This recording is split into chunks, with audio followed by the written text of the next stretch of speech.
भाग एक रहस्य की शुरुआत। ग्रीनवेल कॉलेज का हॉस्टल हमेशा शोरगुल से भरा रहता था।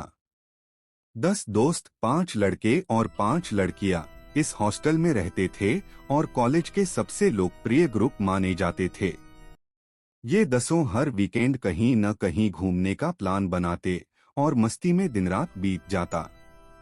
एक शुक्रवार की रात जब सब चाय और मैगी के साथ हॉस्टल की लॉबी में बैठे थे, अचानक जानवी ने एक बात छेड़ दी। अगले हफ्ते लंबा वीकेंड है, क्यों न कुछ डरावना किया जाए। उसकी आंखों में अजीब सी चमक थी। क्या मतलब डरावना? अर्जुन ने पूछा, जो हमेशा ग्रुप का लीडर बनता था। जानवी बोली, पास ही एक हवेली है, कालकोठरी हवेली। लोग कहते हैं कि वहां आत्मा का वास है। कुछ साल पहले 3 स्टूडेंट्स वहां मारे गए थे। आज भी उनकी चीखें रात में सुनाई देती हैं। समीर, जो हमेशा मजाक करता था लेकिन अंदर से बहुत डरपोक था, तुरंत बोल पड़ा, भाई कोई और प्लान बनाओ, मुझे डरावनी चीजों से दूर ही रहने दो। अयान, जो हर चीज को चुनौती समझता था, समीर का मजाक उड़ाते हुए बोला, अरे डरपोक, कभी कुछ नया तो कर। भूत वूत कुछ नहीं होता, साक्षी ने गंभीरता से कहा। कहानी तो बहुत बार सुनी है इस हवेली की। कहते हैं वहां एक लड़की को जिंदा जला दिया गया था। तभी से वहां कुछ न कुछ होता रहता है। सब एक पल के लिए शांत हो गए। नील, जो टेक्निकल गीक था, उत्साहित होकर बोला, मैं अपने कैमरे, सेंसर और टॉर्च लेकर चलूंगा। अगर कुछ है भी तो हम उसे रिकॉर्ड कर सकते हैं। धीरे धीरे सभी सहमत हो गए। कबीर, जो शांत और गंभीर स्वभाव का था, बोला, कभी कभी डरने से ज्यादा खतरनाक होता है सच को न जानना।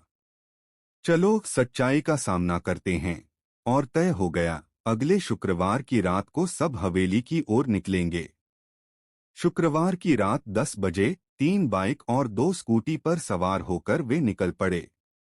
अंधेरे रास्तों पर मस्ती और मजाक के साथ वे कालकोठरी हवेली की ओर बढ़ रहे थे। चारों ओर घना जंगल, बीच बीच में टूटे हुए लैंप पोस्ट और दूर कहीं कुत्तों के भौंकने की आवाज माहौल को और डरावना बना रही थी। रिया ने धीरे से कहा, कहीं ये हमारी आखिरी ट्रिप न हो। समीर कांपते हुए बोला, बकवास मत कर यार। थोड़ी ही देर में गूगल मैप ने घोषणा की, आपका गंतव्य पास है। सामने एक विशाल टूटी फूटी हवेली खड़ी थी, बेलों से ढकी हुई, जैसे किसी डरावनी फिल्म से निकलकर आई हो।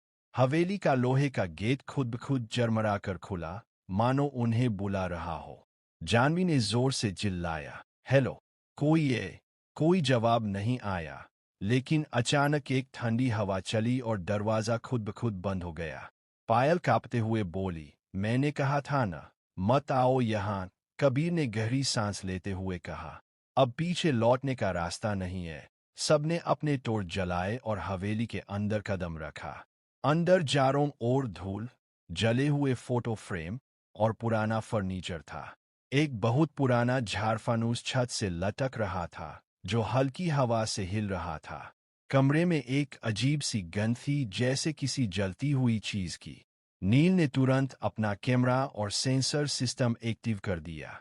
अर्जुन ने कहा, हम 3 ग्रुप में बनते हैं, एक एक फ्लोर एक्सप्लोर करेंगे और आधे घंटे बाद यही हॉल में मिलेंगे।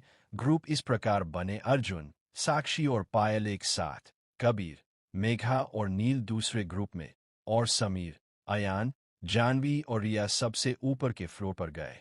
ऊपरी मंजिल पर पहुंचते ही समीर को ठंडी हवा का झोंका महसूस हुआ।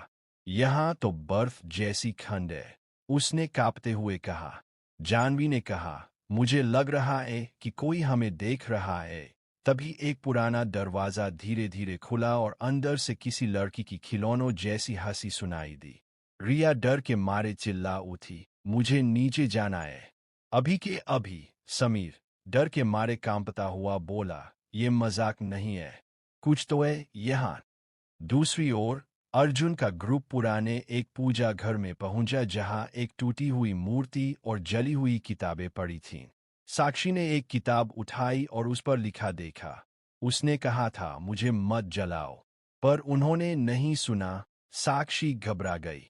अर्जुन ने किताब लेकर पढ़ना शुरू किया, लेकिन उसके पन्ने अपने आप पलटने लगे। कबीर, नील और मेघा नीचे के तहखाने में पहुंचे। वहां दीवार पर एक पुराना फोटो पड़ा था और उस फोटो में धुंधले चेहरों को देखकर मेघा सहम गई। उसने देखा कि फोटो में जो चेहरे थे वो उन्हीं 10 दोस्तों से मिलते जुलते थे। ये कैसे हो सकता है? उसने कहा। कबीर ने गहरी नजरों से फोटो देखा और बोला, शायद ये चेतावनी है या भविष्यवाणी। आधे घंटे बाद सभी फिर से हवेली के मुख्य हॉल में आ गए। सबके चेहरे पर डर साफ झलक रहा था। समीर हाफते हुए बोला, मुझे वहां किसी ने देखा था।